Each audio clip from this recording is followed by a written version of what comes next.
Hello and welcome again to the Survivor's Guide to Life. And today Peter and I are here, and we're going to be talking about some of the effects of the COVID-19 pandemic, particularly to our medical professionals who are going through traumatic experiences, caring for people who are sick and dying, and don't always know how to deal with themselves and the emotions that come up in the work that they're doing. We also do want to talk to the experience of violence and some of the reactions to the George Floyd killing and the traumatic experiences that some of our first responders are going through at this time to help try to keep us safe. We don't want to take sides, but we see intense experiences coming out of this for everyone involved. And we do have expertise, tools, skills to offer to help first responders and medical professionals to go through this time with better self-care and not burn out. So with that said, hello and welcome to the Survivor's Guide to Life on KPCA Petaluma 103.3 FM. I'm Jenny Stevenson, your host, and joining me, as always, is Dr. Peter Bernstein. Today, we are continuing our series on how to survive through adversity. Dr. Bernstein, or Peter, as he likes to be called, is a coach and mentor with almost 50 years of experience helping people survive and grow through trauma, struggles, and hard times, the stuff of our real life. The goal of our series is to help you discover what we've experienced, that adversity is more than a trial to endure. It can be an exciting opportunity to learn, grow, and thrive. She said it all. Actually, I've been very excited about this episode because, I was telling Jenny, once we get started, we have so much good material and so many good episodes that we've done that once I get going, it brings up memory, it gives my thoughts about other opportunities that we've taken in training people, particularly the caregiver type, what we call empathic people, people that are givers. And that can, by the way, that entails cops, that can entail many different professions other than just nurses and doctors, I assure you. And what's really unfortunate today is that because of a few bad apples, a few bad cops, and there are some, there's no question, all of them are being attacked and being accused, and that is such a misguided frustration that they're suffering by. They don't deserve it, and I mean that. I know so many that are more of a caregiver type, empathic type than they are enforcers. And it only takes one who definitely is bad. And we know that there's others, but not that many. But just because of one or two bad apples doing some incredibly criminal murderous acts, and I agree with this. He's a murderer. There's no question in my mind. I watched the videos. But I'll tell you what, he's not an example of police all over the country. That is just not true. So I have plenty of them that are my friends too, and I know they're far from that. So they're taking some very, very serious hits now, and dangerously so. And my heart goes out to them today. To me, they are part of the frontline caregivers and first responders. They really are. So I want to put my love and support out there for so many good cops, and I know we have people in the military, and yes, they have a tough job, but the ones that we know are also very much a caregiver type. So that's the people we know, and so when I see this, it breaks my heart. On top of everything else that's going on, for this to happen now, it's unbelievable. And it's not a coincidence. I think we talked about how the frustration, the fear, the anger, the emotions that have built up around the pandemic, I think they are playing a part in the intensity of the reaction. Big time. And I've talked to some of my friends that are frontline workers, and they're on the front lines, and they're telling me the media and every is being played on everything so intensely, including a lot of the government enforcements of some of these things that are going on with the pandemic, and they feel it's so overdone and so out of touch with the reality. Other than the really hot centers like New York City, New Jersey, there's definitely hot centers, but that's not what's going on all over the country. And I look at that and I'm going, it's almost cruel to keep feeding people these fearful messages, and they're talking about enforcement, they're talking about locking people up and whatever, and I'm listening to that and going, this is so out of hand. Yeah, and preventing people from opening their businesses and making If they're going to living. have businesses to open, and all the Yeah. people that are unemployed, what, 40 million in 3 months, 3 or 4 months? I've never heard of anything like this. So you got to know that there's going to be some kind of explosion and decompression, and that's what's happened. Right. And it only took one really bad event, and there's no question it was horrible. And it makes me sick to even see what he did. But what really bothers me is people were just primed for explosion. It was kind of like a match. And It's triggering. It's what we call triggering. Trigger, yeah. And people are now using it as an excuse to get just, when I see what's going on now, it's almost, there's so much violence going on and destruction that I'm looking at this going, there's no justification for this, for what they're doing. And they can try to rationalize it all they want. They're doing just terribly destructive reactions to things. It's their way of expressing their frustrations and their fears and their anger, but in such destructive ways. And I heard, it was the mayor of Atlanta, I think it was, and she stood up and she says, we're better than this, go home. And she was right. Yeah, that's And a they're good not, message. and they're not paying, they're not paying the respect and honoring of, what's his name? I'm sorry, Floyd. George Floyd. George Floyd. They're not honoring his memory. They're not honoring anything. And at some point, I don't believe he has anything to do with it anymore. People are just using it as an excuse.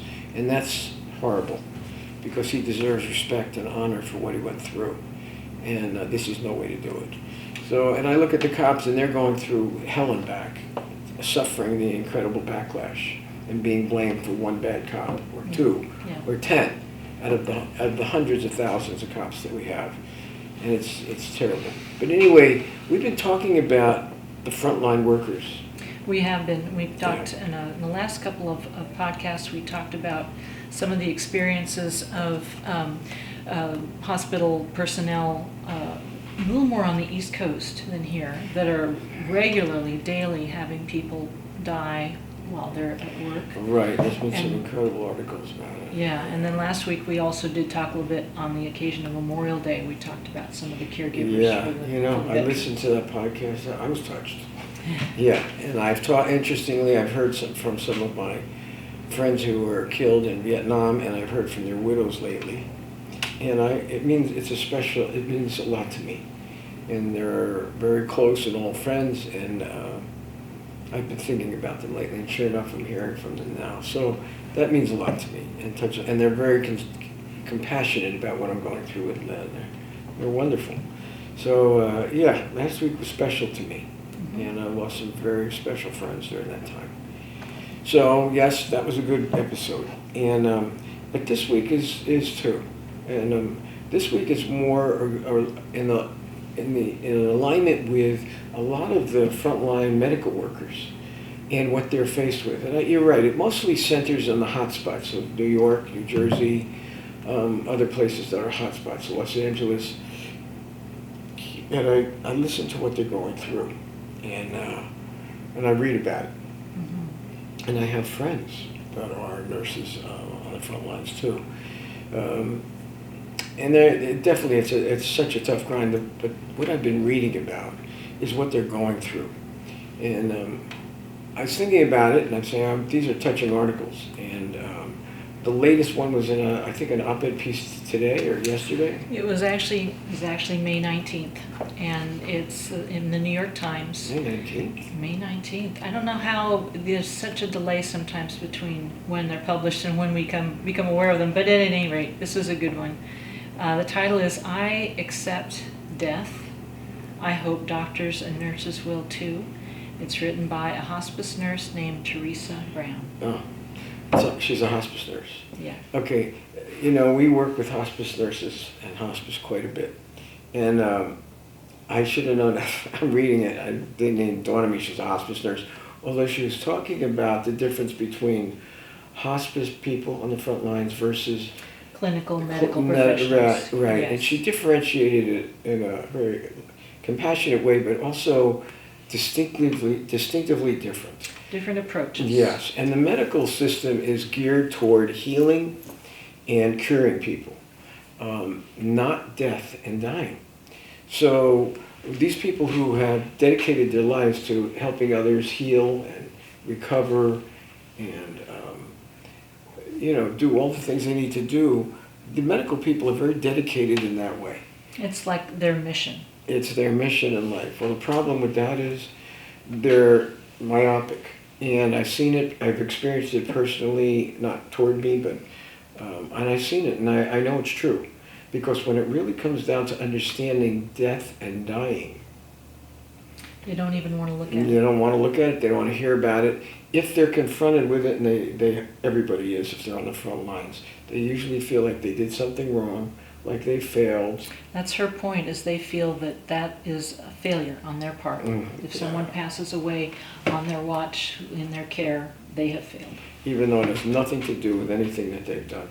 Yeah. And they've done everything they could, and yet that's the self-confrontation that comes out of this kind of work. And that's where people can go, unfortunately, and they really buy that they failed in some way.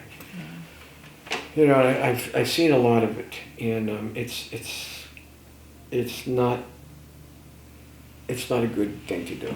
And I'll tell you something, the hospice nurses and doctors are a whole different breed. Yes. They deal with death and dying every day, and they know they're not going to heal the people they're helping.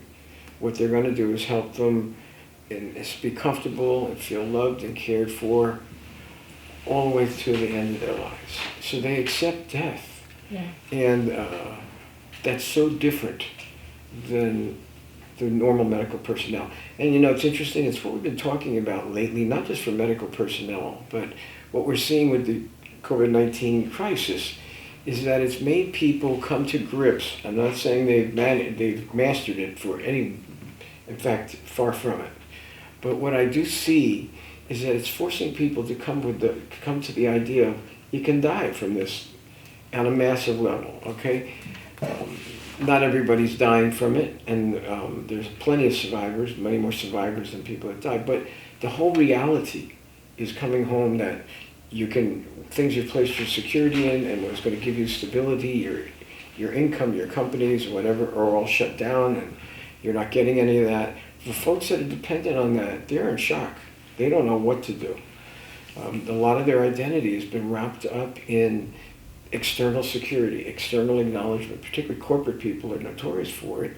They work hard in their jobs, but they don't realize many times that there's a lot more to deal with than just what they do. And my heart goes out to them because I see how depressed they are and how they're not what I call self-starters many times. They don't know what to do with themselves, and a lot of the things they place their importance in and security in are gone. Now, we went through this, and we faced this and wrote a book about it in the Great Recession. We saw so much of it, but we're seeing a lot of it now. We're seeing a lot of it now, and the other thing that you've pointed out, is that, as you say, not so many people, thankfully, will die from COVID as will have it, but it's also a bit of a wake-up that we will all die. Everybody. And how willing have we been to look at that fact, that reality? Right. You've been listening to the Survivor's Guide to Life on KPCA Petaluma 103.3 FM. We'll be back after a short break. Welcome back to the Survivor's Guide to Life. I'm your host, Jenny Stevenson. Peter and I are again talking about the COVID-19 pandemic, but particularly right now we're talking about the effect on clinical medical professionals on caring for COVID-19 patients when their focus is on healing and curing, and they can't do that. These patients may not survive, and for them it can feel like a failure. We're contrasting that with the hospice approach, particularly from an article that we read recently, and because we have personal experience with wonderful hospice care. Mm-hmm. And the contrast of acceptance of death and easing suffering on the way. With COVID-19, everyone, not just medical professionals, not just first responders, everyone is kind of being woken up and having to face the fact, whether they wanted to or not, that whether they die from COVID-19 or not, they will. Everybody's We going to die. will all die. And I think that there's been so much energy put into before this on avoiding the whole issue of death and dying. I mean, our whole society's been rigged toward distraction from that idea. And yet it's a very difficult and important condition of everybody's life. So it's pretty astounding that it's been so pervasive, and that attitude has caused a lot of damage and a lack of resilience, because now people are facing this. They're certainly facing their fears, and when I say facing, well, they're very, very anxious and at a very high level of anxiety. And you look at that and you go, what is making them overreact to the way they are? Well, you know what's behind all of it? The fear of death. And this is bringing that home. The businesses, their employment. That's in both those aspects. There's the aspect of health, and there's the aspect of losing income, that is a survival type of threat. Yeah, and it certainly is bringing that home. And it's forcing people to look at themselves in a different way. And I have to say, this time, now there's good people out there, but I gotta say, I think a lot of people are just watching these riots and they're out of control. The fears are blowing up. The fears have turned into wild anger and rage, which is not unusual. Yeah, we talked in the first segment about how what happened with George Floyd has been a trigger to release some of this pent-up fear and anger and frustration. Right, and unfortunately the memory of this poor man that suffered like that is being manhandled, abused, and dishonored. And people that are doing this, they got to take a real good look at themselves and what they're doing. And I don't think after a point it has much to do with him anymore. No, so no. That to me is really sad. Nobody deserves to die like he did. Nobody deserves to be treated that way. And there's no question about that. But that doesn't justify the kind of wildly destructive behavior that we're seeing now, and dangerous, and blaming and attacking all cops for all being the people that are doing this. It's just not true. But what we've been talking about a lot is a couple of things. One is this fear of death that people are being forced to deal with this is on a grand level. We've talked about for a long time the people that live in what we call extraordinary reality. Those are the people on the front lines. Those are people like ourselves and many others, first responders, cops, firefighters, doctors, nurses, frontline counselors of all types.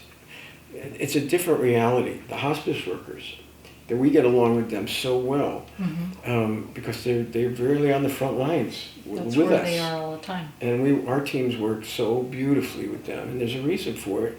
And that's because when you do this kind of work, you wind up kind of being thrown back on yourself. It does exposes us. It's a very agonizing process, but if you're going to be committed to this work and helping others, you're going to go through some changes. And the changes are very painful at times, because we're forced to look at our own inadequacies and our own problems, and they are painful, very. And the situations that we're dealing with are very painful and heart-wrenching. No question about any of that. But in the process of doing this kind of work, that's part of our job, is learning how to cope with ourselves, learning self-care, which is really important. And it's an ongoing kind of challenge. And I gotta say, we'll talk a little bit more about that in a couple of minutes. But we're forced to do it. And we've been doing it a long time. And I know many other people are too. But I've never seen massive populations have to do it. Yeah. And now they're forced to look at the whole possibility of death and dying too. And people are terrified. And they're not acting. I gotta say, a lot of people aren't reacting well at all. No, they're reacting emotionally. Yeah. Everybody has emotions, but these people have no clue what they're doing, so they strike out. Yeah. And I'm not just talking about the rioters. I mean, there's plenty of people who aren't rioting, but they're so scared and they're so angry and upset that they do take it out on others. Yeah. And I've experienced it many times. I've seen other people experience it, and it's not fun. No. You know, because they come out pretty strong and wild, and you got to go, what has brought this out in them? But it's part of this time, and that means these folks aren't dealing with the process of looking at themselves and understanding themselves better. That awareness is so important. In our work, what really makes it important is that we're empathic type people that are first responders and nurses and doctors and firefighters, and many cops, by the way, are empathic types, and that means they really do care about others and other people's welfare. And they're more open and more sensitive, and they're more receptive to the energy that goes out when you're dealing with a difficult situation. And any of these things that I've talked about, we're more prone to absorb the energy of these very difficult situations, and it's not pleasant, but it is part of the job, and it has a pretty painful effect on us. It affects our bodies, by the way, and that's, to me, the key to finding a way through it and restoring ourselves. I find that body is so important to pay attention to and understand how it reacts to the things that we're absorbing. But I find many people have found ways, helpers, have found ways to avoid and deny what was going on with them. And that is a setup for compassion fatigue and ultimate burnout, because it has such a cumulative effect. And eventually I've seen caregivers also get very ill. And get physically ill because of the accumulation of these very distressing energies that build up and emotions. And eventually our nervous systems are building on such a high level of, they call it cortisol, which is this hyper-adrenalized state, that eventually the body breaks down. I think people misunderstand, and we've read things and we've seen things where people say, like medical professionals say, if I pause and slow down and feel this, I'm going to fall apart. I'm going to become ineffective and incapable of doing my job. And that's a misunderstanding of how the body heals and resolves these very traumatic experiences that we take on. One of the guiding things that we have come to do this podcast for is to explain and share what we know about how to work through these, that the accumulation of traumatic experiences does not have to burden you, and letting yourself work them through is not going to incapacitate you. Absolutely. And, you know, it's interesting, when I was thinking about today's broadcast, I'm also thinking about to the other 78 that we've done, and a lot of emphasis was how to preserve yourself in these very difficult situations. And I think we do know a few things by now. We've got the papers to prove it, yeah, right? And, you know, I was listening, and I'm thinking to myself, well, we're reading about these things, the fear of death and dying, and the difficulties that folks are going through now, and it's all very relevant and very present. And I'm thinking to myself, they're going to need our help. Yeah. We know what to do. We help many. And we want to help. And we want That's to. why we're here today doing what we're doing. Exactly. This podcast was designed because we want to reach more people and give them encouragement and hope, even during struggles and suffering and pain There are and things trauma. you can do right in the moment of the things that are so hard. In fact, it's necessary. You need to, yeah. So it's a training for sure. Now, the situations right now are so overwhelming in different places that it would be, all of our skills would be tested to the max. Yeah. And I understand that, but it would still work if people took it very seriously. We've talked about paying attention to how your body is absorbing the energy and what it feels like. It does not mean at the time, though, we've never said this, that you can get into it and get off on your own pain or your own accumulated distress and take the focus off the people that you're supposed to help at the time. Absolutely not. And I know when I train people, I've seen, I think back to a couple of things, but one of them is we've helped a lot of military, particularly Marines and some Navy SEALs. And it's amazing how they are so identified and caring with their brothers and sisters suffering that in the middle of it, their own stuff comes up and they get lost. And they're not, after a while, they make it harder and worse for the person they're trying to help than better. And I have to train them to back off. And we're not here to take care of you right now. That's the person we need to take care of. And they're actually inflaming the problem and making it worse and contaminating it with your own emotional experiences. We have a way of teaching people how to push what we call the pause button. And that means, it doesn't mean you're not going to feel. It just means you're going to realize what you're feeling in your body at the time, emotionally, biologically, spiritually, and every other way. But you aren't going to be getting into it at that point because you're there to help somebody else in their crisis, in their pain. But later on, it is so important to know how to deal with the things that you've accumulated and not let it build on itself to where you really have a personal crisis. So we know what that entails. We know it's quite a challenge. It's quite a discipline. And we train a lot of people over the years how to do this, and we see it's not easy. It's not easy for any of us. But the more you do it, the better you get at it. The stronger you get at it. Yeah. Absolutely. Yeah. So we know that. We know personally we do it, but we also know how bad we can feel afterwards. We don't lie about that. Yeah.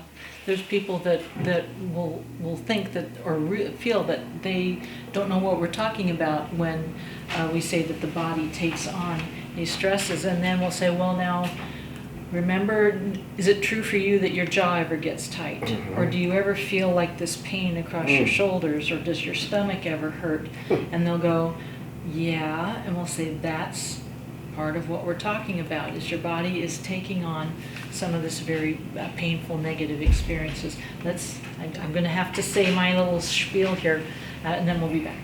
You've been listening to The Survivor's Guide to Life on KPCA Petaluma 103.3 FM. We'll be back after a short break. Welcome back to The Survivor's Guide to Life. I'm your host, Jenny Stevenson. And Peter and I are here talking again about some of the experiences that first responders, medical professionals are going through at this time during the COVID-19 pandemic, and caregivers as well, and how this difficult time, they can take it in. It's like a sponge, the stressful emotions, the stressful experiences, and their bodies start to carry these burdens in ways that people can become aware of. And that awareness is so important in order to be able to work through and deal with some of it. You have to be aware, and you have to know yourself. And that doesn't mean all your good stuff.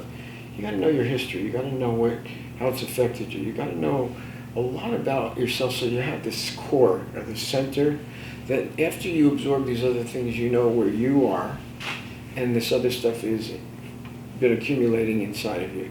You put them together, people get triggered, and that's not good, because then you run them together. But you do have to know yourself, and you do have to know what you're feeling, and it's very important. We're not talking about walking around being a touchy-feely person all the time. We're not talking about that. We're talking about kind of the woo-woo transcendent type stuff. No, this is really very practical stuff. And what's really practical is if people who don't know what they're feeling, or feel I have to tough it out, and they're absorbing the energy, what really happens is they're so concerned about having control. But the truth of the matter is, in doing what we're talking about in a mistaken way, they aren't going to have control. Those emotional states will begin to take on a life of their own, and you'll begin to do out of control reactions, and they're not good. And that's they take on a life of their own, and all of a sudden you're so worried about being in control, you're not in control at all. So what we're talking about with the pause button is that, yes, for a while you must, you're going to control your reactions. You're aware of what's going on, but you're going to control because of the person in front of you or the situation in front of you needs your response. Absolutely. But if you try to freeze yourself there and never deal with it, that's when control becomes a real problem. It is. And what happens is you can kind of disconnect, and that's another, we call it disassociation, and disconnect from what's going on, and you don't even feel it anymore. The problem is it's still there. Cumulative, and it's triggering off parts of your brain, the amygdala, which are the intense fear reactions. The amygdala kicks off the cortisol levels, and then you're in a hyperadrenalized state. So you're on hyper alert and hyper arousal 24/7. And unless you're in a war zone, in a real danger, that's not a healthy place to be, because we're not designed to be on hyper alert 24/7. No. And that's what begins to happen, because people aren't dealing with things, and eventually it takes over. that leads to a lot of very serious problems. The reactions get to be, a lot of times people, by the way, who are on the front lines get preoccupied with self-medication, drinking and That drugs. artificial control from drugs or substances or some kind of activity. Really common. Yeah. And first responders, who are my favorite people to work with, they at times have a preoccupation with alcohol. And they deal with some of the most horrible situations, they really do. But I'll be darned, it's part of their culture, and it's not a good part. I've seen them also turn on each other like it's nothing, because they're under such stress that they trigger off and they go at each other. None of that are good signs. But yet, first responders, like many others on the front line, have an attitude of we got to tough it out. Mm-hmm. And that's the best way we can do it, or we'll do a little crisis intervention. In other words, we'll debriefing. And after a difficult situation, we'll talk about it. And, well, that's good. It's a good start. It's a good start, but it's totally inadequate. It's not complete. It's a setup for lots of trouble. So what we look at is we feel that to be resilient under these circumstances, particularly the most current, people do need a way to decompress. They do need to get help and support for what they're going through, and they also need to pay attention to how their bodies are feeling. That tight jaw you mentioned earlier, that usually has to do with rage and anger and bitterness. The tight shoulders and the hard chest and the heart, chest, your heart beating really fast. You're in a hyper alert state and you're into anger. What's one of the things that we're beginning to see come out of these fearful times? So much rage and anger. Rage and anger. Because people don't know how to deal with it. Right. And now that it's coming out, they're dealing with it. The emotions are taking over, and they are going at each other, and they're doing tremendous destruction and damage. Very regrettable, to say the least. And I know I wouldn't want to be a cop on the front lines at this time, because you're being attacked for things you didn't do and you don't deserve. I've seen some very touching things too, where cops have embraced, and some of the demonstrators embraced each other with love and caring and appreciation. To me, that's the way, I love that when I see that. Yeah. And I know so many good people who are in enforcement, and it's very touching. They're good folks, very good folks, and they care a lot. Mm-hmm. And they do, instead of doing just criminal enforcement, they do a lot of... They do community service. They do a lot of community service and a lot of helping. Yeah, community building and I know, helping those and we know a who lot can. of them. Yeah, we know a lot we of them, do. and they're very good people. Yeah. Let me take you back for a minute to a word that you used, and I know we've talked about it before, but you were saying about how people in a very highly charged state need to be able to decompress. Yes. What is that you're talking about? Okay, there's many ways to do it, but number one, the body is the centerpiece of all of that, not just your mind, but your body, because the body is the reservoir for all this emotion, all this energy, all these mental things that are going on. Your body is the storehouse for all of that. It affects your unconscious thinking, your unconscious then affects your body. So, I mean, all this stuff is pretty darn important, but unless you deal with the body, we've never found that it's a trauma recovery is very effective without dealing with the body. So we teach people what to pay attention to in their bodies and what they're accumulating, how to tell when they're starting to get really angry and enraged, what the physical reactions are that they can see it maybe in others, but they don't see it in themselves. Fear reactions, and what that does to the body. And there's different signs within the body that's telling you what the distress is. You may not remember the absolute connection yet or the content, but your body's telling you it's holding this stuff, and we call it armoring. It's your body is the muscularity is beginning to hold it, and it's very painful. I can tell you. In our work, and I've been a very muscular type of person and a very empathic, but also very aggressive and competitive in sports and all this my whole life.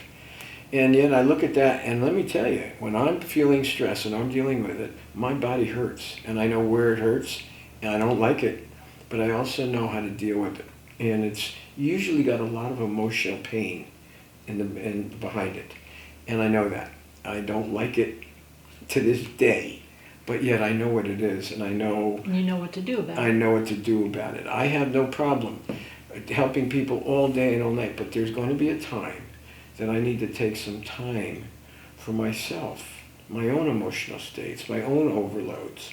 And it's hard now because my wife is very, very ill and dying, and I have that on top of my work. Now, she's the most important thing in my life. It has been for 46 plus years, and I adore her. And but I got to tell you, to take care of her is the greatest privilege. To take her to her last breath is a privilege. And I know we have most of our staff and our caregivers feel exactly the same way. She's a very special woman. We do. And are very touched. But we were talking at our staff meeting today. That's not the same, though, as being a husband or wife or soulmate to someone. So the pain is intense. And I know when I have a little time to myself, and I don't have much because there's people at our institute and around me all the time. But there are a few, I know I'm going to have a few hours or sometimes, someplace. And if that pain is coming up, I know I have to deal with it. And I've been trained how to deal with it and deal with my body. I've been trained to deal with my emotions very thoroughly because of the PhD that I got in the specialty in body work. But we've taken it much further since then. And to get that cathartic decompression is, to me, it's a gift. And everybody that we help feels the same way. Why? Because we may not be able to change the situation we're in, and we have to go back to difficult situations. But what we can do is choose how we're going to respond. After you decompress, After you discharge, there's a way to discharge this emotional charge. Yes. You discharge it. And then you have the choice again. And there's hope. And there's a way to go back with resilience. And I love it. I mean, I'm very grateful for it. I don't know what I would do without it. I know we help so many of our own staff the same way, and they feel the same way. It just gives you a renewed spirit to go on. Even those situations that you're facing may not change and may be very difficult. You go on with more hope and more resilience. And that's what we encourage the first responders, the frontline workers, to learn to do. I've developed a kind of body work over many, many years. It incorporated some of the early body work, and then it's gone on since then to help people. Now, for many years I was a psychotherapist, and this was a big piece of it, and yet I did an awful lot of mentoring, a lot of coaching, a lot of consulting with it. I feel that they go together, but I'll be honest with you, if I have to sit with someone and just consult with them or coach them, I know I'm limited in what I'm going to be able to accomplish with them. Not that it doesn't help, but I know if I can access what they're pent up, what's built up in them, I have so much a better chance of giving them renewed hope and resilience. And I encourage it where I can. We've written papers on it, we've written books on it, we've published papers. We feel that it's a very important part of stress reduction and decompression. For the frontline workers, the nurses, the doctors, the cops, the firefighters, all of them, they need to learn to do this. And a debriefing after a difficult session is not it. Will it help? Temporarily, that's all. But I don't really say that's the answer at all. I would say that's a limited answer. For others that feel, and I have friends like this who I adore, and they're tough and out types like I've been. The only difference is I do cry, and I will not with everybody, but I take care of it. They don't, and I see them burning out. I see them maxed out with the work they've been doing and what they're told it's taking on them, and I just wait and hope for that their reactions will be different. And most of the time, it's not. I know what they're going to do. Well, we've talked about the culture, that the culture for first responders and for medical personnel as well can be very against the idea that you can stop and take care of yourself in this way.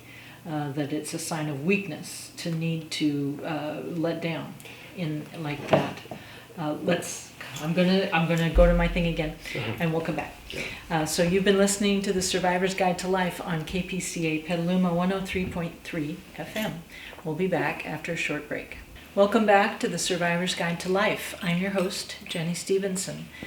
Peter and I are spending time, because we feel it's so important, we're spending time today in regard to some of the very significant stresses that our medical professionals, our first responders, our law enforcement officers are taking on at this time with the pandemic, with the violence that's happening in our cities. Our work over the years has addressed how to stay healthy, how to take care of yourself, how to work through the intense distress that you can take on, that these professionals can take on, these caring and empathic professionals take on as part of their work. Yeah. And so we've been stressing how this happens, how they can get some help. And you know, the medical professions, I'm sure you've all seen it, where there's gifted people who really are so human. But you'll see the medical profession really teaches people how to be more removed and almost cool about things and objective. And I've seen too much of that go wrong and go bad. It's a mistaken approach. It's a psychiatric approach to the medical world, and I don't agree with it. And I've been involved with it for almost 50 years. Because I know there's a better way to be resilient and stay very human as well. And our approach allows it, and I can attest to it myself because I've been doing it for so long. And my load of responsibilities and distress hasn't gotten lighter, it's gotten quite a bit heavier. And yet, I'm able to make the best of it. I'm able to find ways of self-care. I'm also a spiritual person, and that's another element to dealing with trauma that is so important. Is to discover where you are spiritually, and I don't mean religiously necessarily. I mean where you are, because the spiritual side of things has a dimension to it that there's a power greater than all of ours that's in control, and we can look at situations that seem so unjust and so unfair and so heartbreaking and go, if there was a God, how could he let this kind of thing happen? How many times I've heard that? How many times did I used to say that? And yet what I also see is there's a God, and there's a lot of things I don't understand that happen to people, and yet I've been able to find purpose and meaning, sticking with it all these years and helping folks. And when I come through the other side of it, or they come through the other side of it with me, I'm able to see that there was something that was going to come out of this for good. It can be an agonizing process, for sure. Oh, very much so. Very much so. And we read an article that, what was it called, a few weeks ago from the Wall Street Journal about dying gives us a chance to confront truth. Oh, it's a great article. Mm-hmm. And they talk about old Christian principles from the Middle Ages called Ars Mariandi, it's called The Art of Dying. And they wrote this in the Middle Ages for these long-term dying and how to approach death as an important process, not something to be avoided or hope that you die in your sleep, but an important part of life. Yeah, and you know, it's so right. God did a beautiful article, and I was wondering how a professor could write so beautifully. He's taking care of his dying wife. Yeah. And he wrote about this in such a beautiful human way, about what people go through, and that if you have this longer term to deal with death and dying, well, it brings it closer to you. It also gives you a chance to learn so much more about how to be real and find your purpose in life and find how important it is to be authentic and true. And what really is important in life and all the other stuff that's such rubbish, that's so unimportant. You learn that over a long period of time. If you're dealing with people, loved ones that are dying, or people that you love, like in this COVID-19, a lot of people can't be there for their loved ones in hospitals. It's the most devastating thing to hear about, but they don't have access. Part of the trauma that the medical staff are seeing. They're the ones there, and it's a horror. There's no minimizing it. Yeah. But in the meantime, what it does is it gives us a chance to learn about death and dying. And in the process of doing it, we can discover that there's a freedom to living once you face death. Other people's, as well as facing, you're going to die too, eventually. When you face it, it makes you appreciate life so much more and value things that are So small, but yet so beautiful and so important that you may not have paid attention to before. And also in your relationships, you begin to value and appreciate your relationships. It also helps you let go of things that aren't important, like resentments and bitternesses and unforgivenesses. I can't say I don't hold them myself, but I also know that it's not worth spending a lot of time on. It's better to let them go. There's more important things to put my energy into, my energy. And that's what really, that you begin to learn what's really important in life and what isn't.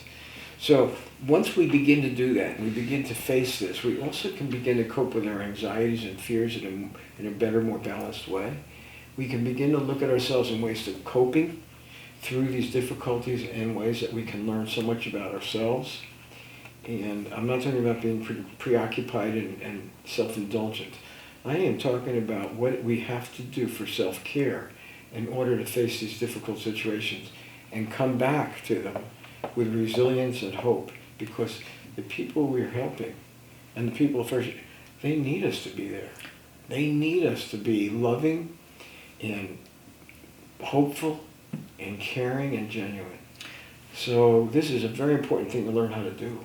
One thing that you're saying is bringing up earlier in our podcast, we were talking about the challenge for caregivers, professionals, when they don't feel like they're in control, when they can't make happen for the people they love or are caring for, they can't fix things, they can't make it okay. And what you're talking about now in appreciating the spiritual side, whatever that is for each person, if you can draw on that and have faith or of your own, that if you're not in control, there is a power greater that is. Absolutely. And while, like you said, things may not look right or fair, if we can hold on to a faith that something is coming of good, that would help with this feeling that we are out of control, we can't have happen what we want to have happen.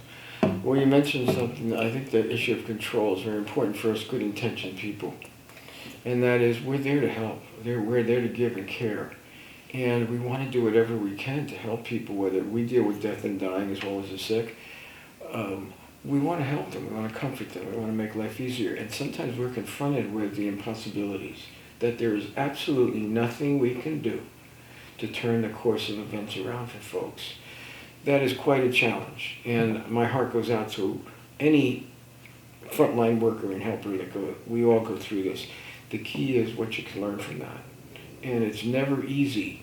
But the most important part is know that we all have emotions and we all have emotional reactions, but that is not going to give you an accurate picture and give you perspective.